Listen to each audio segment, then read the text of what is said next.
All right, so we're back, and we finished with 23.2 and Mussolini, and he, as you should probably be figuring out, not a good dude, not a good dude at all. So I'm going to try and continue on now with Hitler and Nazi Germany. So again, hopefully I can get through this kind of quickly and get you what you need. I'm trying to do section by section in chapter 23. All right, so like Italy and other countries of Europe, after World War I, there's tremendous instability and unrest, mostly economic. These countries were failing at creating industries that were sustainable. Think about World War I. Italy, Germany, Britain, France, Russia, Austria-Hungary, which now has been split apart after World War I, the Ottoman Empire. Many of these countries, especially their big major cities, had serious damage, whether it's buildings being built, knocked down, if it's farmland being bombed and having big craters in the farms. The countries are upset physically, psychologically, emotionally. The governments are trying to figure out how do we move on. So in Germany, they create what's called the Weimar Republic. Remember, W's in German are pronouncing a V. So the Weimar Republic. And it's going to look and operate a lot like America. They have a constitution, they create a presidency, they're going to have people have the right to vote, including women, which we didn't even give the women a right to vote at this point in our country's history. It's a really good concept. However, it just didn't get much traction. And mostly because many Germans were very upset by the Treaty of Versailles. So remember, the Treaty of Versailles is going to be the agreement at the end of World War I that strips Germany of its overseas empire and takes territory from them and takes land. It forces Germany to sign a war guilt clause, which basically says that you're responsible for starting this whole thing, which we talked about in class before closure, and that wasn't the case. It also requires Germany to pay billions of dollars in war reparations for the harm, and it was to punish Germany really for what they did during the war. In which Germany's like, yeah, but we didn't necessarily start it, and we certainly didn't want to take all the responsibility, but why are we paying back the fines and nobody else is? So many German people and political members thought that those who signed the Treaty of Versailles were traitors to their nation. This kind of lays the foundation for where Hitler's going to come from, okay? Remember, too, that Germany is suffering from economic hardship. People can't find jobs. They have high unemployment. There's food shortages. Honestly, if we stop for just a moment, America right now during this COVID closure is going through some food shortages. People are using food banks like they haven't before. We're having some economic instability. So should we panic? No, absolutely not. We have way too many good systems in place, and this virus will pass and we'll come back economically very strong. But just know there are some similarities, okay? All right, so we also have some armed groups like militias springing up, and these militias are going to be radically right-wing, very conservative, very pro-German, pro-nationalism. If you're not German, you're nothing going to get out. And that's kind of their viewpoint. Hitler would be part of this pro-German right-wing kind of group, okay? Remember, too, down here in blue, you are defining the blue vocab terms. A coup is usually a military overthrow of a government or an attempt to. And this last thing in italicized writing is called the Reichstag. And that's going to be their legislative body in Germany. Okay, so Hitler believes that those who signed the Treaty of Versailles were traitors. He also is going to create or help create the National Socialist German Workers' Parties. This is going to be shortened to Nazi. So National Socialist gets shortened down to the Nazi Party. Hitler is going to use his own henchmen, thugs, guys who want to help him out at rallies or speeches or protests.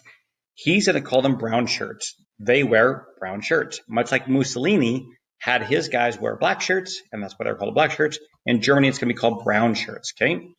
All right, so here in blue is a platform, and that's a declaration, or it's the listing of policies or ideas that your political party is going to have, okay? So what did Hitler call for with his 25-point platform or plan? The first thing is he wants to reject the Treaty of Versailles.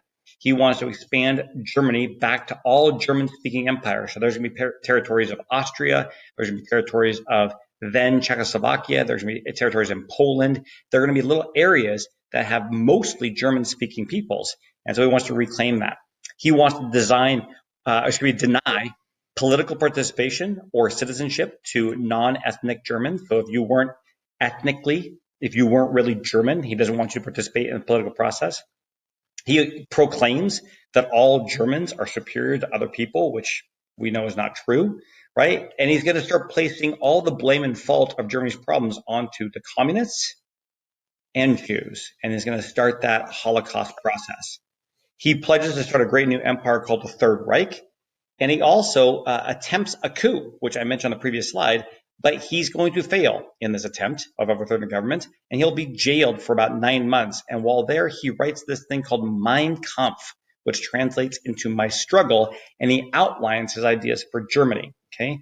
Now, as I go to my next slide, let's just know this. Hitler, like so many Germans, didn't feel like they were treated fairly after World War I.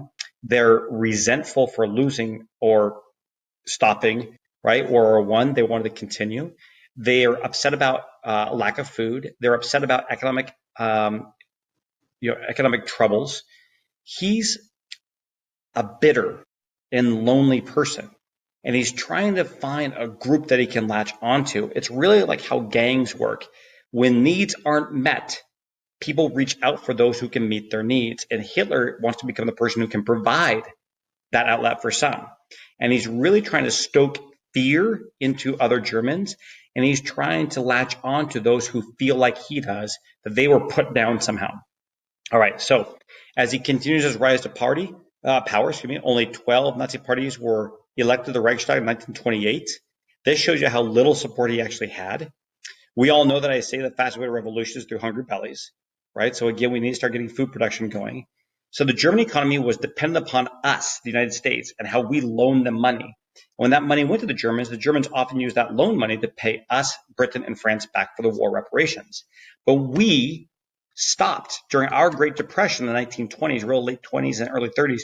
We stopped giving those loans out to Germany, which then forces German economy to basically collapse. Their banks fail, their credit dries up, their farms start being bankrupted, and this is going to lead to massive food shortages, which again, they're saying we need somebody new.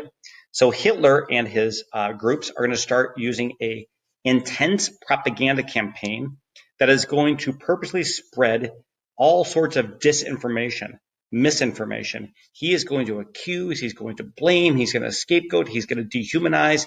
He's going to use all those propaganda techniques that we talked about and really try shaping his new agenda, right? So between 1928 and 1932, the Nazi Party increases its membership size significantly to over 1 million people. But remember, too, that many of these people start to see the brutal, violent, terrorist-like tactics that Hitler and the brown shirts use, so they kind of have to become Nazis, okay? He is going to be reluctantly named chancellor by President von Hindenburg. And then all of a sudden, the Reichstag, going back to that term earlier, the Reichstag, that's the legislative body of Germany, it gets destroyed. Like the actual building itself gets destroyed by a fire. And Hitler blames the communists, which now historians are thinking that Hitler somehow had his people burn it down, right, kind of set it on fire. But then they put the blame on others. And when that blame starts getting kind of fanned as the disinformation, he wants to use the brown shirts to crush the communists. Hitler gets more and more control of Germany. He is later going to be named the Führer, right here, the Führer or leader. So remember, in Italy, Mussolini's called Il Duce. In Germany, Hitler's we called the Führer. But later in 34, Hitler is going to start using his SS, or another form of secret police or defense corps. And he's going to have these people as his elite troops that are pledging their loyalty to him and him only. Along with the Gestapo, which is another form of secret police, which that's a misspelling, that's a typo, excuse me, Gestapo should be an O. These officers torture, arrest, and use other brutal tactics to get their way. And they're going to start attacking communists, socialist Jews, other political opponents who are opposed to Hitler, right? Did a lot of Germans like this or accept it? No, they just had to tolerate it because he was getting rid of people, okay? So now, as we talk about this, the campaign against the Jews, Hitler is going to use a number of steps to eliminate the Jews from Germany. We know that's a systemic way of doing this. He starts with his brown shirts attacking Jewish communities and businesses. He later has them have to wear pins or put up signs in their businesses at the Star of David, signifying who they were. He's going to force all Jews out of government jobs. He's going to limit what kind of jobs they do have, like they can't be doctors or lawyers, or there are only a certain number of those, or bankers. He's going to reclaim or steal land from Jews and start giving that to Germans and start using that for their land. He's going to strip them of their citizenship. He's going to have them carry identification cards. He's not going to let them marry certain people. This is just going to be a system of hate and fear, and eventually it's going to lead to the massive concentration camps that you have already studied before in your education. And it's so sad. But again, the evilness of Hitler was the fact that it was a system. It was diagrammed. It was created by him in a very systematic way. In 1938, one of our key nights is going to be the Night of Broken Glass. It's known as Kristallnacht, right? Which the Night of Broken Glass, in which the Nazis are going to carry out attacks on Jewish communities and businesses throughout Germany. Okay, so again, I have to go fast for these videos. That's 23.3. You can always rewind or pause the video and get what you need. Continue watching and continue noting. All right, until next time. See you.